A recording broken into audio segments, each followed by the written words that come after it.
অবৈধ বালি পাচারের বিরুদ্ধে ফের অভিযান চালালো সালানপুর থানার পুলিশ। গোপন সূত্রে খবর পেয়ে রূপনারায়ণপুর ফাঁড়ির পুলিশ জিতপুর এলাকায় অভিযান চালিয়ে বালি বোঝাই একটি ট্রাক্টর আটক করে। এই ঘটনায় গ্রেফতার করা হয় ট্রাক্টর চালক উমেশ সোরেনকে। পুলিশ সূত্রে জানা গেছে, বুধবার ভোর প্রায় 4টে নাগাদ গোপন খবরের ভিত্তিতে রূপনারায়ণপুর ফাঁড়ির একটি দল জিতপুর এলাকায় অভিযান চালায়। সেখানে বালি বোঝাই একটি ট্রাক্টর আটক করে পুলিশ। বালি পরিবহনের বৈধ নথিপত্র দেখাতে চাওয়া হলে চালক তা দেখাতে ব্যর্থ হন।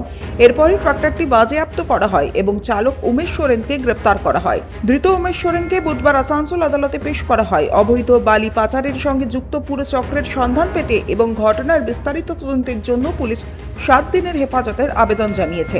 পুলিশের প্রাথমিক তদন্তে জানা গেছে, আটক হওয়া ট্রাক্টরটির মালিক ললতু মান্না নামে এক ব্যক্তি। তবে এই অবৈধ বালি কারবারের সঙ্গে আর কারা যুক্ত রয়েছে এবং বালির উৎস কোথায় তা খতিয়ে দেখছে পুলিশ। সঞ্জয় যাদব, 99 নিউজ বাংলা, আসানসোল। আপনারা দেখছেন 99 নিউজ বাংলা। বদলাবো আমরা।